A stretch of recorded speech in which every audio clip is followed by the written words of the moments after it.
if you are as God created you to be, which what God creates is eternal, is timeless, is unchanging. God doesn't change its mind.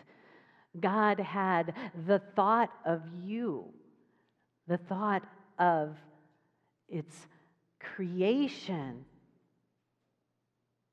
as love. You see, here we consider that God and love is synonymous. And that if God created all that is, and God did, of itself, like unto itself, then all of creation must be the extension of that love. And that each and every one of us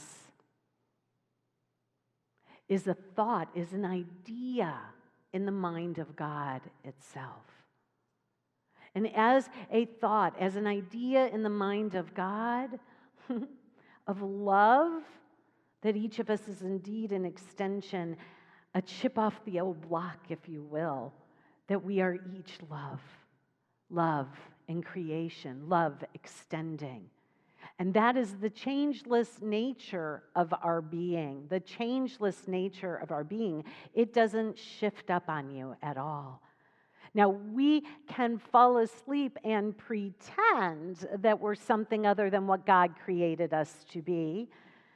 And because we are so powerful, because we have creative abilities ourselves, and because the thoughts that we have leave not the source of our mind until we decide to let them go, that we can believe in the illusion and mistake it for being real.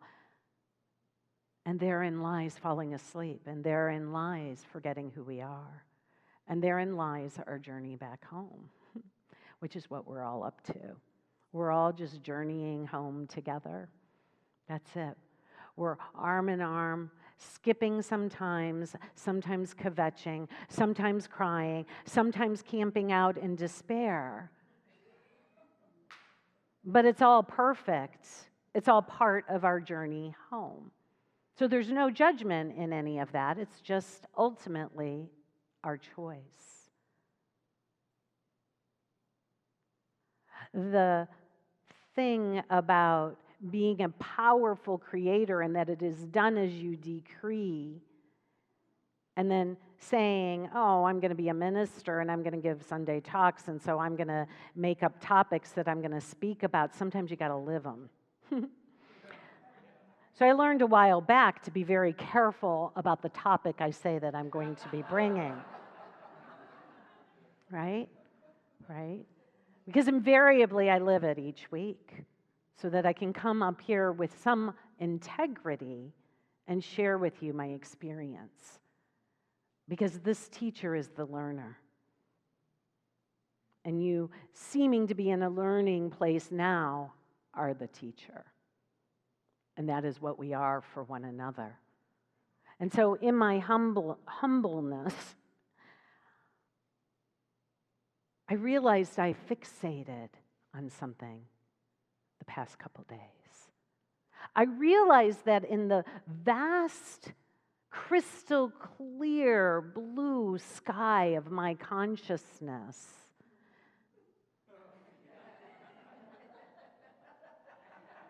did I say something funny? I'm going to have to replay that and check this out. Come on, stick with me here. Think of your crystal clear, blue, infinite field of your consciousness. And when you look at the sky, imagine yourself looking at the sky of your consciousness. Nobody's laughing now. What do you fixate on? Do you see the sky? The vast, clear consciousness, blue, that holds the all that is? Or do you fixate on a cloud that's passing by? Yesterday, I realized I was fixated on a cloud, and I mistook it for who I was. And then I was creating from that experience. It was picturing back to me who I mistakenly thought I was, giving me the evidence that it might be the truth. But that's not what I teach, right? That's not what we talk about. And so I got to practice what we've been talking about the last several weeks, is that we are not a teaching or a philosophy of avoidance, but that we are a teaching and a philosophy of truth, of authenticity. And when I could become aware, when I could disengage enough from the cloud, disengage just enough, I could slip into the observer mode and remember, oh, what have I been talking about all week or a couple weeks? And for those of you who weren't here, I've been talking about our practice of being real with our thoughts, with our feelings, so that when we experience something, that there are guidance system, and when we experience something that is off, when we experience those moments that I spoke of earlier, that I listed, the cloud of despair, of depression, of anxiety, of anger, of fear, that in those moments we don't beat ourselves up like what the children are learning. We treat ourselves with kindness. And like a person who is in a house that's burning down, or our hair is on fire, we don't run away, but we stop and we listen and we drop to our knees and we drop the identification with the cloud and we roll in another direction. We do something. Love is a verb. We turn towards love and be loving. And so the best thinking I could think of yesterday was, I need to go to the beach. I need to go to the beach. There was a lot of activity going on here, and I thought, no, I'm going to go to the beach. And so I stopped. I dropped, and I rolled in a different direction, an interruption of fixating on a cloud and being willing to let it dissipate so that I can maybe see around it to the crystal clear, vast blue sky of my consciousness, which comes from the mind of God, that is love, that is peace, that is all is well, that is everything is already given. But for me fixating on something that ain't real. So I go to the beach, and I just, I still want to call it an ocean. It's still, it looks like an ocean, it tastes like an ocean, it smells like an ocean. So I'm not quite there yet. So I go in the ocean because that's what I believe it to be. And sometimes I resonate so much with water and with being immersed in water, and sometimes I baptize myself. I'm a minister. I'm allowed to do that. I baptize myself, and I dunk in there, and nobody knows what I'm doing, but really I'm doing this. And in my mind, I'm saying, you know what? I place upon the altar being the soul of my consciousness, I place upon the altar everything I think I need, everything I think I know. And I become willing, wholly committed to letting it go and trusting God. And I am the best floater in all the world. I don't know what it is, but I can float. And I just floated. And I watched the sky, and I watched the clouds, and I kept redirecting as best I could to the sky, back of the clouds. And it eventually cleared. And as I had my salt soak for the day, so did the cloud that I was fixating on. I know it's not always that easy, but I can tell you I've had clouds in my life that have lasted years and decades. Okay? It's okay. It is what it is until it isn't anymore, until it has served its purpose, and I can remember again who I am. And so that's what we're talking about. As we're talking about, so for the last month, we've been working up to this idea that we have these foundational principles. And as I'm floating, this is what I do literally, and I'm just sharing it with you this summer. I have 4 spiritual principles that are my go-to principles. And they come from the way of mastery, but they're eternal truths. And these eternal truths, we say all the time, because our whole spiritual journey is remembering, again, our divine identity. And so the very first one, as I'm floating, that goes through my mind, after I have approached it with a humility, a mindset of humility, a mindset of, I don't know how to do this, a mindset of honesty, I don't feel so good. I'm not liking how I'm feeling right now. Honesty, an openness, and a willingness for something to be different. Just opening that door, just a little bit of willingness, just a smidgen will do, truly. And I'm floating, and then I go to these spiritual principles and truth. Oh yeah, I am as God created me. I am spirit, I am unlimited, I am free.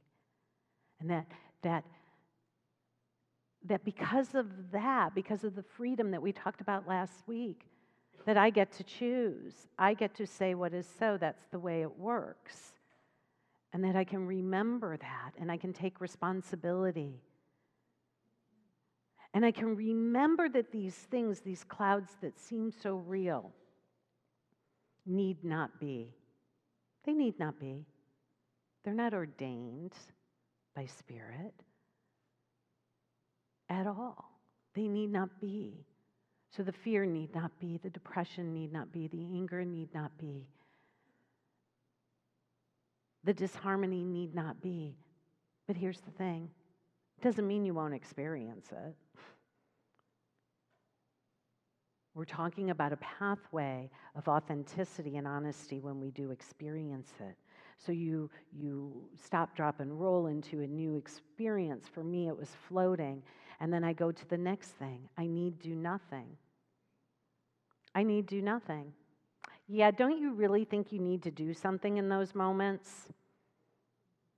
Don't you need to write an email? Don't you need to pick up the phone and tell somebody something? Don't you think you need to fix somebody or something? It's really, truly best to remember that of my own self I do nothing. That of that consciousness of fixating on the cloud, I'm just going to keep perpetuating clouds. What we focus on increases its principle. Energy flows where attention goes. It's principle. So I'm not going to keep creating from that mindset. I actually need to pause. I need to do nothing. And then remember not to judge myself, because my life is perfect. Say, my life is perfect. My life is perfect. Just as it is, just as it isn't. It's perfect for my awakening. I created it this way. Something in me knows this is what is my next step in awakening. That's all. And then as I'm floating, I can remember that the only relationship of value, the only thing of value is my relationship with God, the creator, the source of my being. And that as I align with that, everything else lines up perfectly. And so as I'm in the ocean, the Gulf, as I am, I remember the teaching and the lesson for today. So today we begin what's called the keys to the kingdom. Everything I have just summarized has been the foundation for these four keys to the kingdom, and we're going to be going over them over the next couple weeks, right? And we got little gifts for you starting next week. Little tchotchkes that you can take home, little touchstones that will remind you of what we're teaching, little cards that will outline these principles for you. But you know what a key is. You know, you got a key and there's a lock. And in order to open the door, we need a key. Now, since we're a little slow, sometimes we need 4. So we've got 4.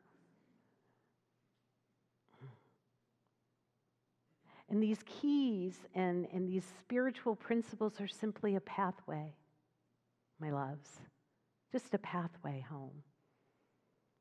When I lived in Colorado and I would climb, I make it sound like I was rappelling, climbing. I mean, they were hike climbs. They were the 14,000 foot peaks, and there's like 100 of them in Colorado. And I had my guidebook, and you have to find your trail and your trailhead. And as you read the way that you're choosing to go, it gives you clues. And along the pathway, there are markers called cairns, and they're like kind of stacks of rocks.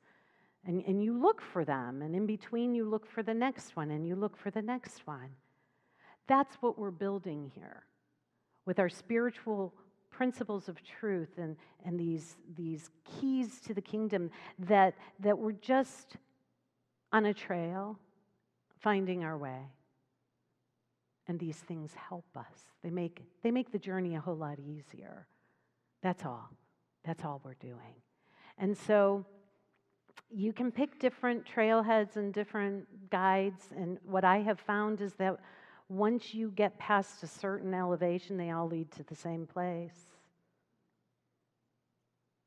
So they all lead to the same place, that mystical realm of the summit where you can see clearly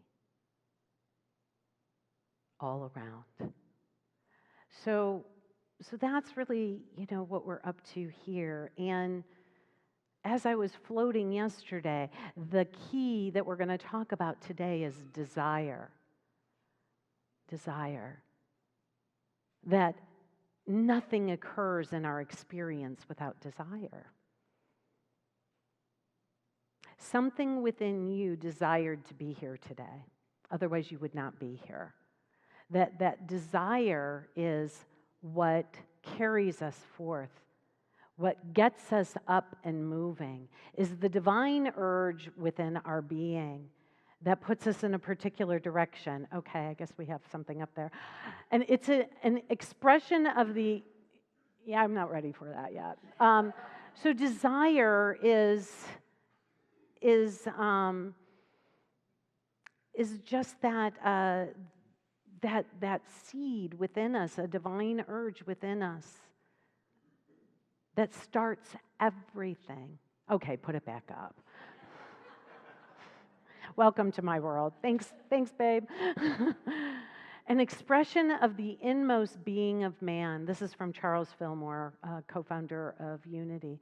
The onward impulse of an ever-evolving man and woman.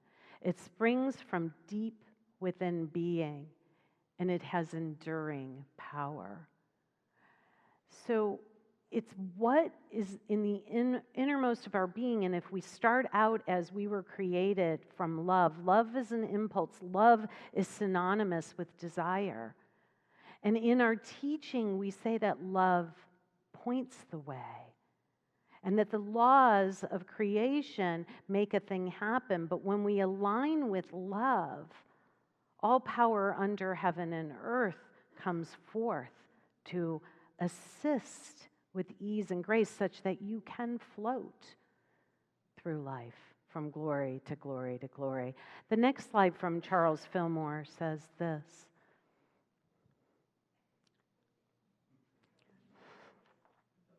Is it up? Deep desire is essential to spiritual growth. It is desire, earnest, intense desire, that draws the whole being up out of mortality and its transient joys into the power to appreciate and to receive real spiritual blessings. And so it's the desire within the soul, within our being, the innermost desire that we are seeking to align with here. And what we're going to talk about this week and next week is first introducing the concept of desire, and then second, learning to trust it, learning to go deeper and deeper in your inquiry until you get to the depth of the ocean, the depth of source, and align with that desire. And so Charles Fillmore and Ernest Holmes talk about the suppression of desire, and that when we suppress our desire, just like when we suppress our feelings, we become unwell.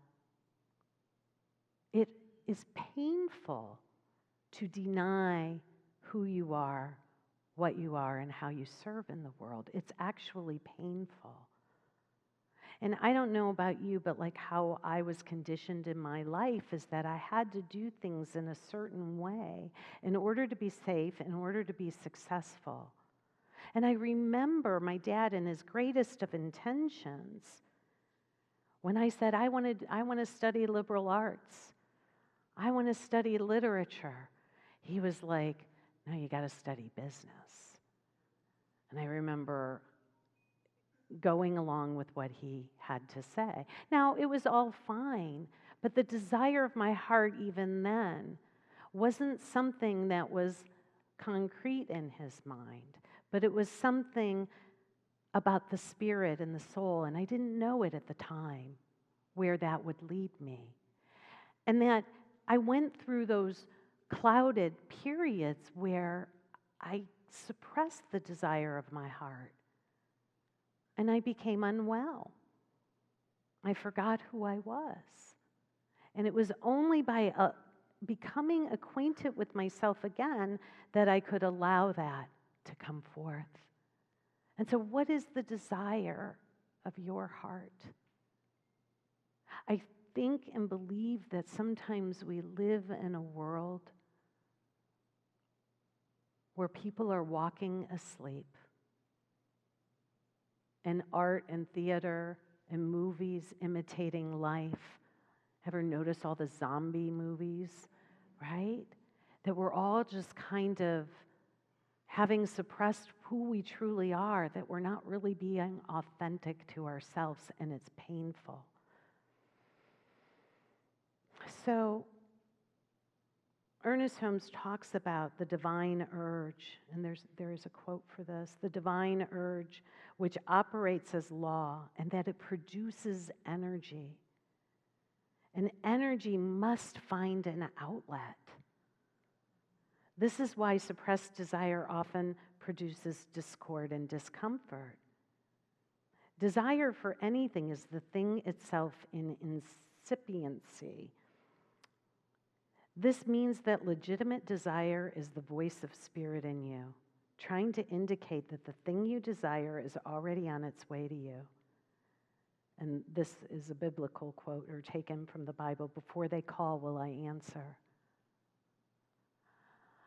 So we're becoming acquainted with the desire of our heart, which is love, and we're allowing love to point the way.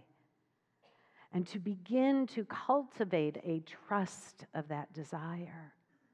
And as I return to my floating experience and thinking of the talk and the reading today, how we often talk about this is that if we shift from the vast, infinite blue sky of our consciousness to the ocean, and the vastness and the depth of the ocean, as being the illustration or the representation of God, of the all that is. And that the ocean has a depth, and out of the depth of that ocean comes an energy, a desire, a divine urge, a thought of love that is you, that is me. And it extends forth into creation as a wave. And that wave is individual. You can see individual waves, and one of those waves is you. And when we understand and know that the divine urge that comes from God is a divine urge that is within us, and it has something to do with love, it has something to do with your talent, it has something to do with your gifts, it has something to do with why you are here as a unique, individuated expression, a wave to the ocean. And when we allow that depth to propel us, we extend and express. But when we become identified with the cloudedness, with the limitation, it's like, there we are, we're this wave, we're magnificent, but we become identified with the limitation. It's like we become identified with the froth and on the edge of the wave, and we contract. And we shrink. And we think, oh, I got to do it myself. I got to make it happen. I don't know how to be a wave like this. And we forget our source that knows how we are here to be and express. And it is when we are at the tip of the wave, expressing and extending, and sometimes contracting, that we can begin to take a breath. And remember that when we follow the thread of desire of our heart, that it takes us and returns us to the depth of the ocean, which is the power of our being. And so our work this week is to desire well. Our work this week is to begin to cultivate the witness that is asking the question, what would I love? What do I want? What do I truly want? And yeah, on the surface it might say something like, I want a big bowl of ice cream, or I want a bag of potato chips. I'm going to food right now for some reason. But it might, because that's where I have gone. Being real, that's where I might go. But if I ask the question, what do I really want? I want comfort. What do I really want? I want distraction, maybe. What do I really want? I want peace. What do I really desire right now? I want peace. And as I follow that thread of desire, I arrive home, face to face, heart to heart with the mind and heart of all that is, the depth of the ocean, that which is my power, my source.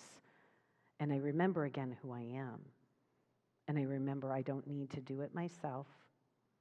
And I remember again that I am here to extend love in some way. And so take a breath with me. The first key is the thread of desire. The first key is cultivating desire. And I'm going to plop this in the field, the pool of your awareness, that all desires lead to that summit, lead to that one place. Don't discount them. They eventually lead to the one desire. All I want is God. All I want is love. That's it. Nothing more. And I begin to surrender and to allow into that. And I extend and express the gifts that I'm here to extend and express. And what is true of me is true of you as well. I see as I look out here individuations of waves of the ocean, connected to the depth of the ocean, of source of God. And that while we are all individuations, man, we got something to show, something to express, some way to love that is unique, that is required by each of us. And so the pathway that I am speaking of requires that we wholly commit to this and that we desire well this week.